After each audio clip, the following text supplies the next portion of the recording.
What's happening, everybody? This is Mike at Mike's Total Dragon Channel, and today we are going to do a review and recap of Savage Dragon 15. So we'll go ahead and turn this page over and get started. As always, we've got Erik Larsen as our creator, writer, penciler, inker, talent extraordinaire. As we left off last issue, Dragon had got one of those worms that had recently become a problem around the city attached to him. These worms, when they're attached to somebody, basically drives him insane and turns him into some sort of nut job killer, some sort of berserker. Now this issue here, one of the things that's different about this one is this whole issue is narrated by Dragon. All these captions here, they're by Dragon and his thoughts, and they are how he perceives the situation that's going on. So he's kind of giving us a recap of what's happening in his own words. You know, he's talking about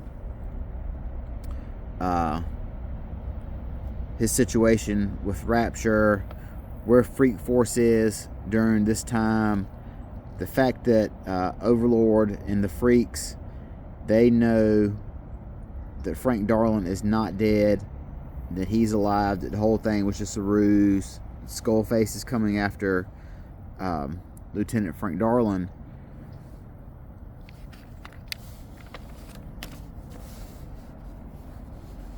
And so we see here Dragon is lashing out after just becoming infected by one of those leeches. So he just basically destroys the building that he's in. That's why you see all these boards and debris and everything. And that's why he turned this guy right here into oatmeal. And Dragon's lamenting. He goes, "Lord help us if one of those suckers gets attached to anybody with any real power like me." And we already know the Dragon's the most powerful freak in Chicago, so this whole situation already is not good. So we've got She-Dragon here in this page. She's telling the captain of the police force that she's here to help. She tells him how she got her powers, a brief rundown. She says, "A guy named Johnny Redbeard cured me and gave me superpowers." And that is kind of, that's Erik Larsen's, I guess you would say, pet name for John Byrne. The comparative individual, Johnny Redbeard, is Erik Larsen mocking John Byrne here in the Image universe. So now we've got some more instances here. Lieutenant Frank Darlin, he's trying to survive this attack by Skullface, so he's on the run. All these things are happening at the same time.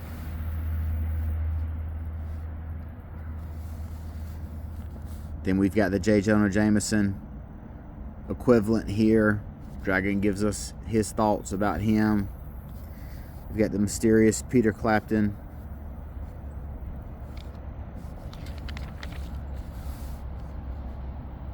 She-Dragon has tracked down Dragon.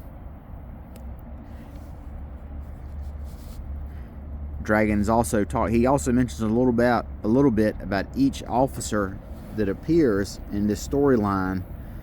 Kind of gives us a little breakdown and characterization of them. She-Dragon says she's going to kick the crap out of Dragon, which we know that she's absolutely no match whatsoever for Dragon's power. We see Lieutenant Darlin and Skullface's game of cat and mouse. The police have got Dragon in their sights, and they all open fire to no avail whatsoever, no damage.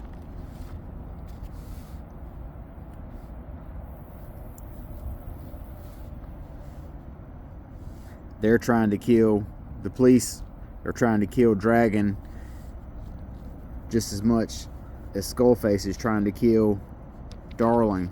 So basically this whole issue here is about the two separate incidents of characters pursuing each other. Officer Rita here, she's the last cop standing, and she's hesitant to pull the trigger because she can't shoot a fellow officer,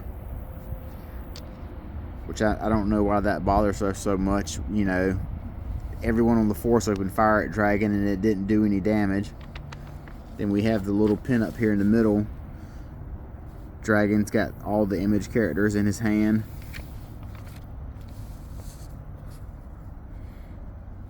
Advertisement for Saturday morning cartoons here. The Wildcats cartoon, Ninja Turtles, and this was called Skeleton Warriors or Skull Warriors or something like that.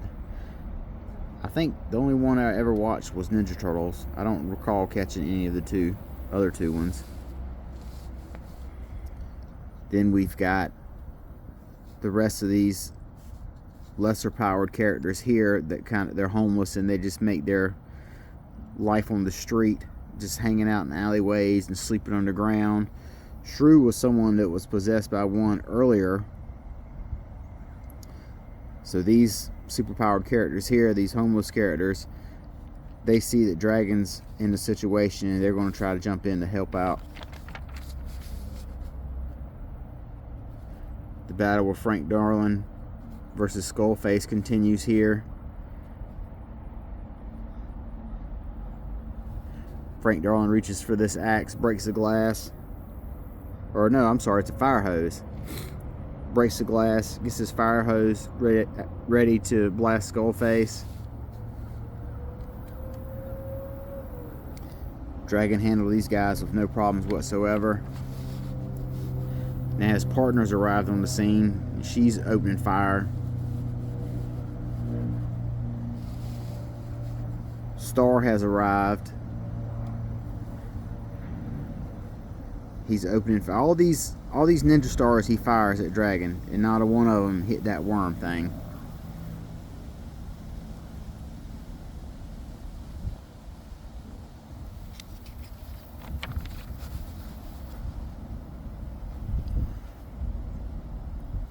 Frank Darling turns the hose on Skullface.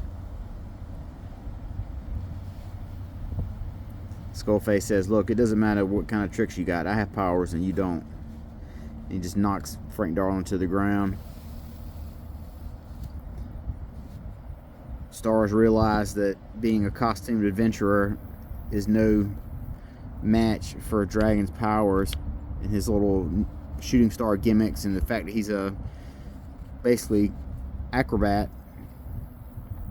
That's not doing him any sort of favors in this battle against Savage Dragon. Now we've got Mace appearing on the scene.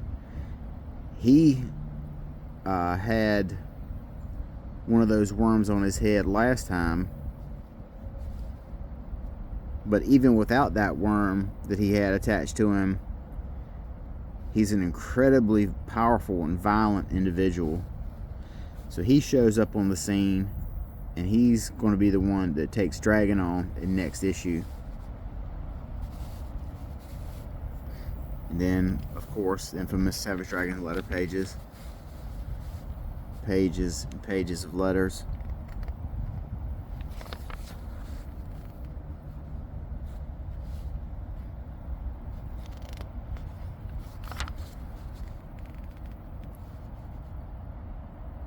And we see letter writer regular Augie DeBleck.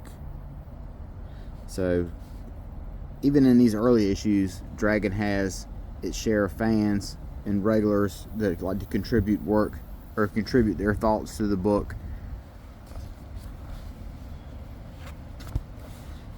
So that is Savage Dragon number 15, and that is a brief recap of what went down in this issue. It's basically one big battle, or I guess you would say two battles, between Skullface and Darling, and everyone versus the possessed dragon. So next issue will be 16, and that will have Mace versus Savage Dragon and Mace is far more powerful than any of those other heroes that showed up. So he has a decent chance of being able to stop Dragon. So until next time, you guys take care. We'll talk to you later. Bye-bye.